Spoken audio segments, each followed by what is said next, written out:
Okay, so in this lecture, let's talk more about lipid nanoparticles and their lipid components, how are they manufactured, and all the processes, all these details. So before we discuss all biological targeting details, we need to understand how the particle itself is built. LNPs are, carefully designed systems with four components. That is ionizable lipid, helper lipid, cholesterol, and PEG-lipid. Each plays a distinct physical role in packaging RNA and enabling cellular delivery. For modeling purposes, each molecule maps to descriptors pKa, geometry, tail length, hydrophobicity that connect chemistry to outcomes like potency and biodistribution. Formulation variables also matter. The nitrogen to phosphate ratio and the mixing process directly control how lipids and RNA self-assemble. And one constraint governs, most of these things. That is, delivery is inefficient. Less than 2% of internalized RNA escapes the endosome. So that bottleneck limits all downstream efficacy. So this lecture covers how chemistry, formulation, and process together define the particle that enters the body.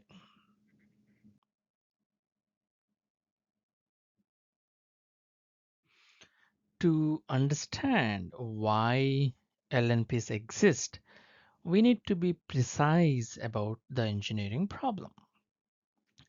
So there are three independent constraints. First, the payload. mRNA is a large polymer, 1 to 5 kilobases with thousands of negative charges from its phosphate backbone. So highly charged molecules cannot simply cross hydrophobic lipid membranes. And then the environment. Blood contains abundant RNases that degrade unprotected RNA within minutes. And then third constraint is that the membrane itself is negatively charged. So that creates a direct electrostatic repulsion between the RNA and its target. So these are not the sequential problems, they are simultaneous. The payload cannot cross the membranes, the environment destroys it before it gets there, and the membrane repels it anyway. So lipid nanoparticles are engineered specifically to solve all three. So LNPs are designed to overcome all those constraints we just discussed. First, charge neutralization. Ionizable lipids complex with the anionic mRNA backbone, compacting the RNA into a packageable form. And then we have protection. The lipid shell shields the cargo from RNases during circulation. And third is cellular delivery. The particle is internalized by endocytosis, then releases RNA through endosomal escape into cytoplasm. Each function maps directly to one of the three constraints. So that's what makes LNPs a system, not just a carrier. So as we were discussing, LNPs are built from four components, each with a distinct function. The ionizable lipid is about 50% of the formulation and the most important component. It complexes RNA during assembly, then becomes protonated in the acidic endosome to drive endosomal escape. So the key descriptor is pKa, the protonation threshold. And then we have the helper lipid, around 10%. That contributes membrane structure and fusogenic properties during escape. So its geometry is captured by a lipid packing parameter. And then we have cholesterol, about 40%, that controls membrane rigidity and stability during circulation, but also affects how easily the membrane reorganizes during delivery. A PEG lipid at 1 to 2% forms a steric shield that limits protein adsorption and controls circulation time. So it sheds gradually after injection with the shedding rate characterized by K off. So the modeling constraint here is coupling. So these four components are not independent variables. Increasing cholesterol stabilizes the particle, but can reduce endosomal escape efficiency, for example. So you cannot optimize them one at a time. So that's the big thing. Let's start with the ionizable lipid. It is the most important component, roughly 50% of the formulation, and the primary driver of delivery. Um, it is designed as a pH switch. At physiological pH 7.4, it stays neutral, and then so minimizes protein interactions and toxicity. Once the particle is endocytosed and the endosome acidifies to around pH 5 or 6, the lipid protonates and gains positive charge. And then the charge drives interactions with anionic endosomal lipids, destabilizing the membrane and releasing RNA into the cytoplasm. This is the endosomal escape step. And it is the main bottleneck in RNA delivery. It's also the largest design space in LNP chemistry. A head group, linker, and tail combinations yield thousands of possible structures. Across studies, I think pKa has emerged as the strongest single predictor of potency. The optimal range is, something like 6.2 to 6.5. So these ionizable lipids, can be viewed as modular. So there are three structural regions, each controlling a distinct property. You have the head group that contains ionizable amine. It sets the pKa, determines RNA binding strength, and drives endosomal escape. And then we have the hydrophobic tail. So they drive nanoparticle assembly and membrane fusion. Tail length, saturation, and branching all affect particle stability and membrane disruption efficiency. The linker connects head to tails and controls metabolic stability. So it's Chemistry determines how quickly the lipid degrades, which directly affects clearance and toxicity. So three modules, each tunable, kind of independently. That modularity is what makes this such a large design space. So the head group is the pH sensor of the molecule, and pKa is its key parameter.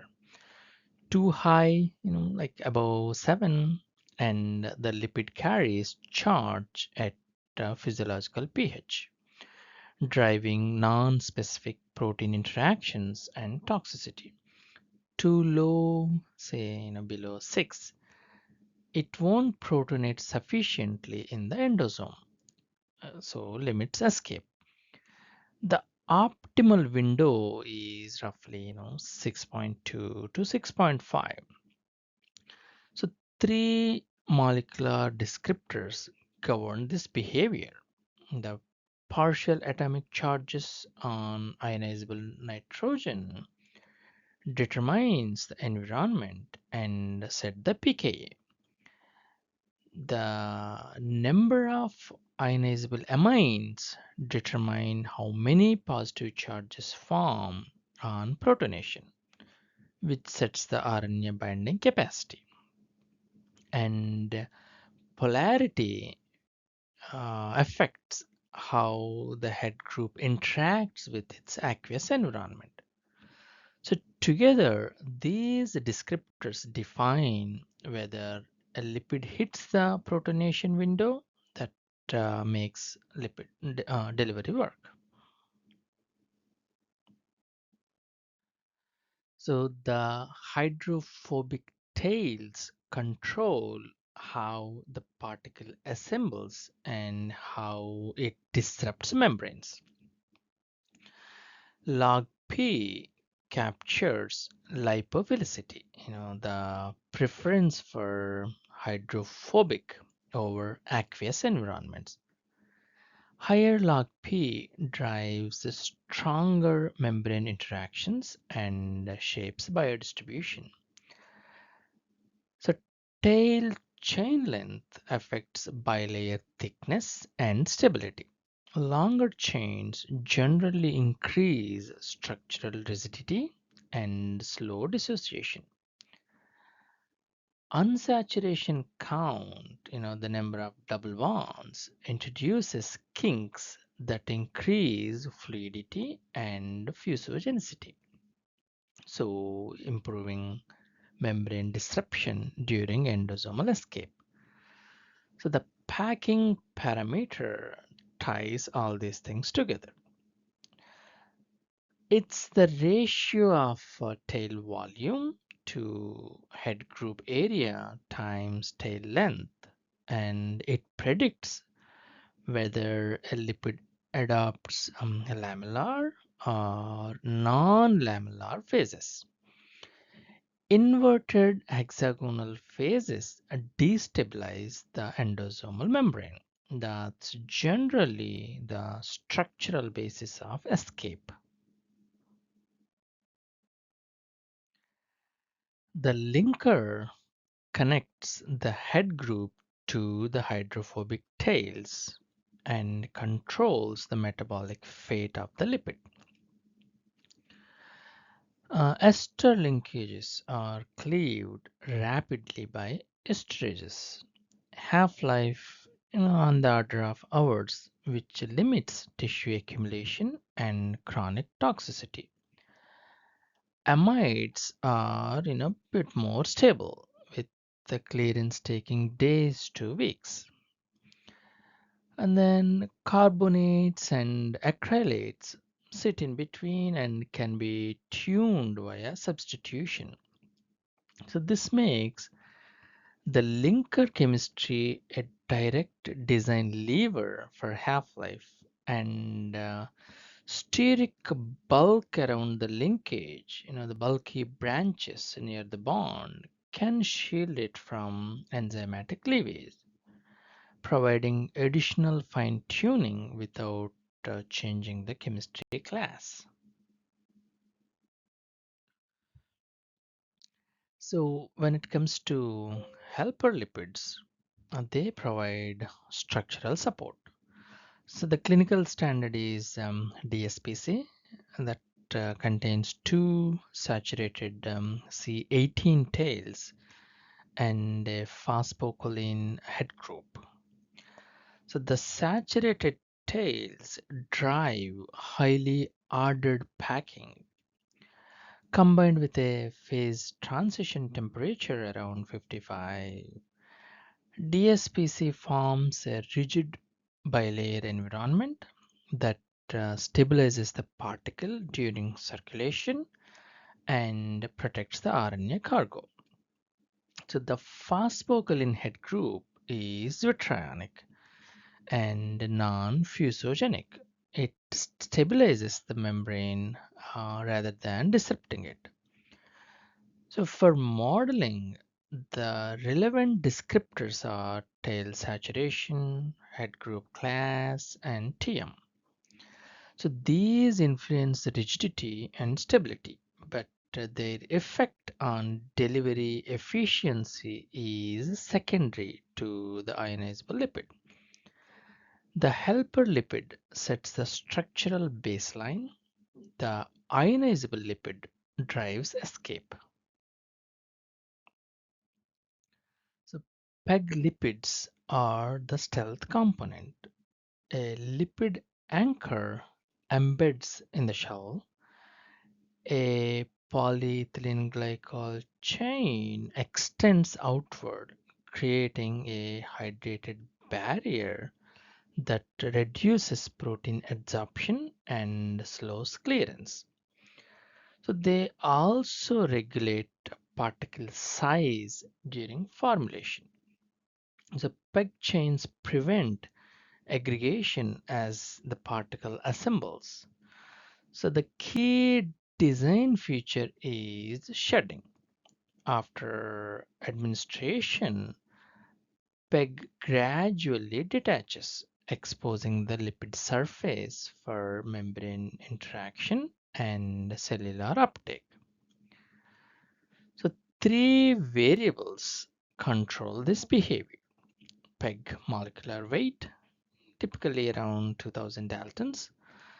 Anchor length, say C14 sheds fast, C18 sheds slowly, and mole percent incorporation, usually 1 to 2.5%, which directly tunes particle size and circulation time.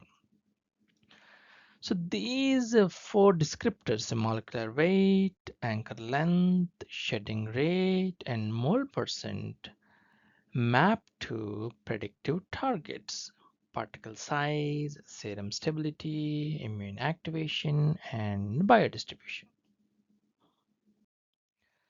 So cholesterol is the mechanical regulator of the LNP. It uh, intercalates between lipid tails, reducing defects and preventing RNA leakage. It also controls rigidity by tuning lipid packing stiffness. Cholesterol affects structural stability during circulation and influences biodistribution. Its role in endosomal escape is indirect but important. Cholesterol modulates packing in a way that allows the ionizable lipid to destabilize the endosomal membrane more effectively after protonation. So sterol analogs like beta cytosterol, campisterol, and fucosterol can fine-tune these properties, shifting rigidity and tropism. So the modeling features are sterol ring rigidity, side chain length, and branching. and effects on lipid order. These map to predictive targets, endosomal escape rates, nanoparticle rigidity, and in vivo potency. So LNP assembly follows a four-step workflow. In the step one, there is rapid mixing. So lipids dissolved in ethanol mixed with RNA in acidic aqueous buffer. So the sudden solvent exchange causes the lipids to self-assemble around the RNA within milliseconds. So there are a bunch of methods, microfluidic mixtures, tea mixers, and there are others as well. And when it comes to step 2, there is purification by tangential flow filtration. So this removes ethanol, exchanges the buffer to physiological pH, and concentrates the suspension. So all this, typically takes, from 1 to 3 hours. And then in step 3, we have sterile filtration through a 0.22 micron filter. So sterility assurance and removal of large particulates happen here. And the step 4, we have characterization, particle size, polydispersity index, encapsulation efficiency, and functional potency. So the key modeling insight you need to understand is final particle properties reflect the entire workflow, not just lipid composition. Mixing parameters and downstream processing conditions are inputs as well. A model built on composition alone obviously will miss systematic variation introduced by process. So in the previous slide, we saw workflow. So here, let's see what actually happens at the molecular level during that millisecond mixing window. So as ethanol dilutes into the aqueous buffer, ionizable lipids protonate at the acidic pH and electrostatically complex with the RNA. And then hydrophobic tails then collapse around that complex, nucleating the particle. The whole sequence probably completes in milliseconds. So because assembly is complete before even mixing ends, small changes in flow rate ratio, a total flow rate, or nitrogen to phosphorus ratio produce a big shifts in particle size, distribution and encapsulation efficiency. So when it comes to modeling implication, what we need to understand is that LNPs are not identical objects. They are populations. A model should be able to predict the size as say 80 plus or minus 10 nanometers, not simply just 80. Let's talk about N to P ratio a little bit more. The NP ratio is the charge balance parameter of the formulation. N is moles of protonatable amines on the ionizable lipid. P is moles of phosphate groups on the RNA backbone. So if you have too low, say below 3, and there are not enough positive charges to neutralize the RNA. So complex formation will be weak, nucleation is poor, encapsulation also drops. And then if you have actually too high, let's say above 8, and excess ionizable lipid gets incorporated into the particle. So those lipids become protonated in endosomes, increasing membrane disruption and cytotoxicity. So the typical design window spans roughly 3 to 8, with the optimal potency observed in 4 to 7 range. So here you will see efficient charge neutralization, stable lipid RNA core, high encapsulation.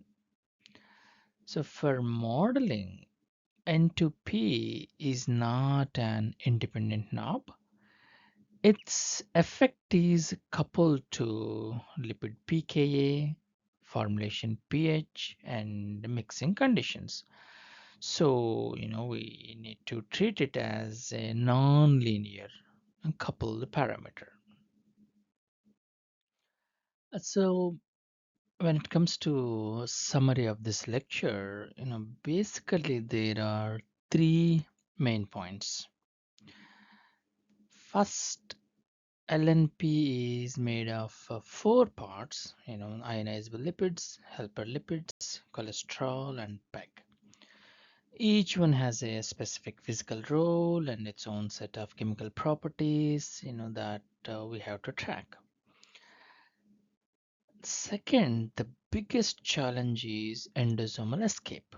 Right now, the success rate is under 2%, and that low efficiency is what determines the final delivery outcome. And finally, we need to be clear that this is a non-linear system.